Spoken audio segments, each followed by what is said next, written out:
Red tilapia. Parang ngayon lang ako nakakita ng ganyan. Parang you are giving an opportunity sa ating mga kababayan, sa ating mga farmers, no? Aside from commercially selling their tilapia, you also have, kumbaga by product niya, no? Yes, na pwede palang gawing tilading, na just like what you are doing, na pwedeng maging source or extra income sa kanila. Unique po rito ay yun pong ating sarili pong na-breed po ng CLSU, yung ating tilapia. Dahil minimal lang ang feeding mo, lalaki po siyang ganyan at na-harvest at kumikita na po. Ano difference nung lumaki doon sa direct sunlight at saka dito sa under the net? Ang mas mabilis po lumaki dahil po regulated po yung temperature natin. O ang kagandahan po kasi nito, may kita ka na dyan sa production, may value adding sa processing. Yes. Na kung saan mas malaki po ang kikitain doon. In just short period of time, meron kang additional na kikitain.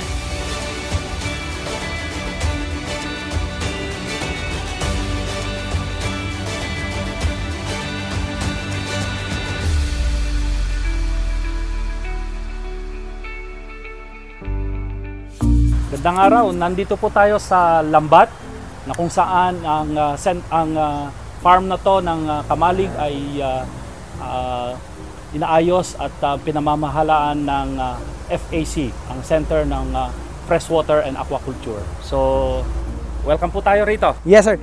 Sir, nabanggit nyo, Lambat, no? So, ito pong area na ito composed of anong mga laman tubig? So, ito ay ang mga technologies po natin dito, technologies para sa tilapia production. Meron din po tayong giant gourami production. Okay. Ganon din po yung ating yung catfish production. Hito. So doon po sa tilapia, may mga ilan po tayong mga innovation dito. Isang ay yung bagong breed ng tilapia, yung fast, na kung saan ay mas malalaki ito at mas mabilis lumaki. Okay. Masarap yung tilapia eh. Opo. Inihaw or paksiw. Meron tayo yung mga maliliit na hindi na lumalaki at ito ay pinoprocess natin into tilading. Ito yung tilapiang dinaing. Uy, bago yun tilading. At masarap ito, sir, na mamakan. Actually, meron tayong sample dito. Dito tayo siguro. Hindi yan ma-appreciate ni Art kung hindi mo patitikman. Tilading. Kung ang ating kalimitan na nakikita ay danggit. Ngayon ay mayroon tayong tilading na ganun kapan. Masarap din siya. Tilapiang dinaing. Yes, sir.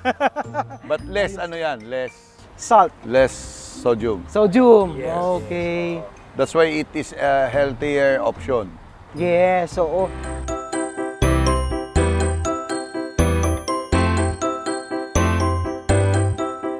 so ilan po ang nakalagay dito?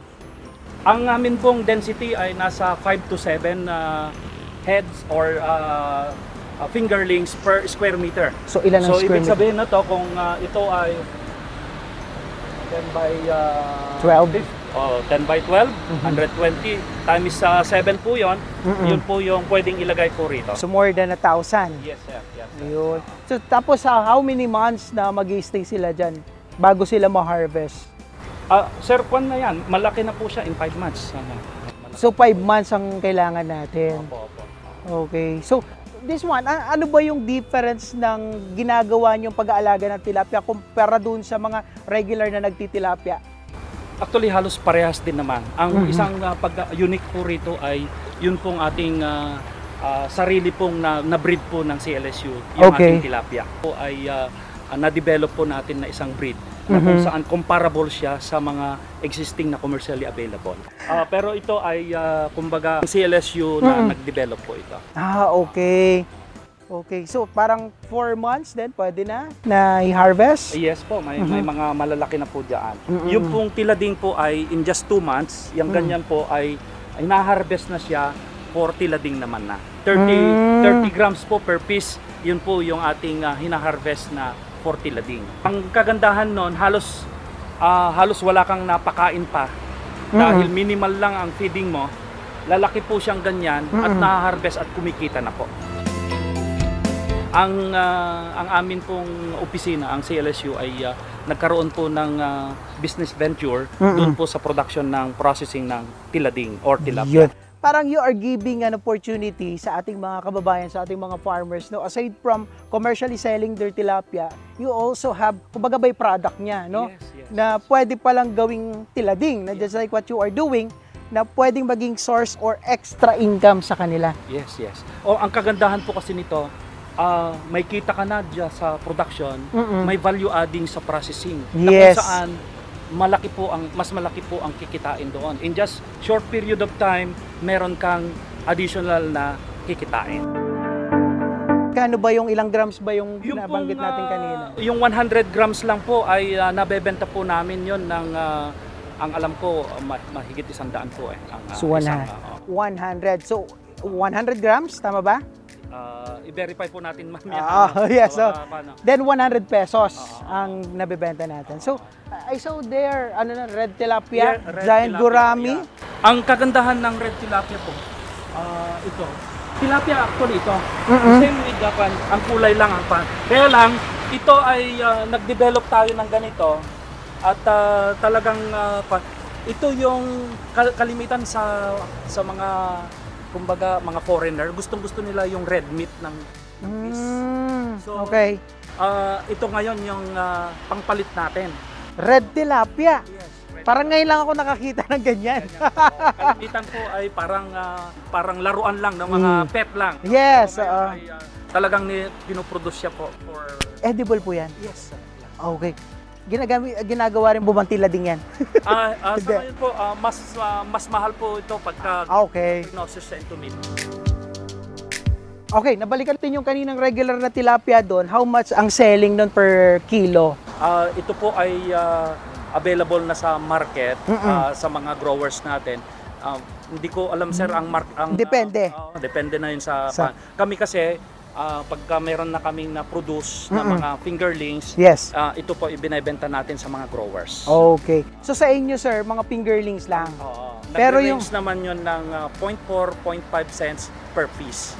Mura lang. So talagang ang purpose is makatulong sa ating mga farmers. But here, how much ang fingerlings niyan? Piso po yung Mas mahal. Mas mahal po ito. Okay. So doon kanina 0.4, parang 40 centavos. Tama ba? 50 centavos. Okay, dito Depende piso. po yun sa sizes po eh. May sizes po. Ilan yan. ang sizes nun? May Ano size? 17, may ganun po na Centimeters. size. Number po yun. Tawag dito aqua shade technology. Okay. Ang kagandahan nito, kumbaga na i-reduce niya yung temperature ng water ng kumbaga ay compatible sa paglaki ng ating mga fingerlings. Ano Okay. po? Kasi pag mainit masyado ay kumbaga hindi siya ganun nagta-thrive, ano. Although okay din naman, kaya lang with this simple na technology, it's a net at nare-reduce niya yung temperature ng water na kung saan mas akma sa paglaki ng ating fingerlings. Parang UV net. UV shed. Okay. Sir, ano difference nung lumaki doon sa direct sunlight at saka dito sa under the net? Mas mabilis po lumaki rin. Bakit? Dahil po regulated po yung temperature natin. Okay. Because of the temperature of water po. Pero ito ay kalimitan ginagamit namin sa mga fingerlings po. For fingerlings lang. Opo, opo. Okay. Then I think you have a sola. Yes, asola. For, Kinakain din ba ng fish yan? yes, sir. Yes, sir. Yes. Okay. So nice, no? Ang ganda po dito, no? So they have red tilapia, and gurami. Pero unfortunately, ano sila dito? What we call that? Deload? Deload lang po Deload. sila. Tapos after some time, ibabalik po nila. Ayun. So ang daming. And open naman ang CLSU for the farmers who want to visit here Yes. to learn this kind of farming. Yeah, we are, those who are interested, sir, ay pwede po natin silang offeran at pwede po natin siyang i-train sila sa production ng Tilapia. Okay.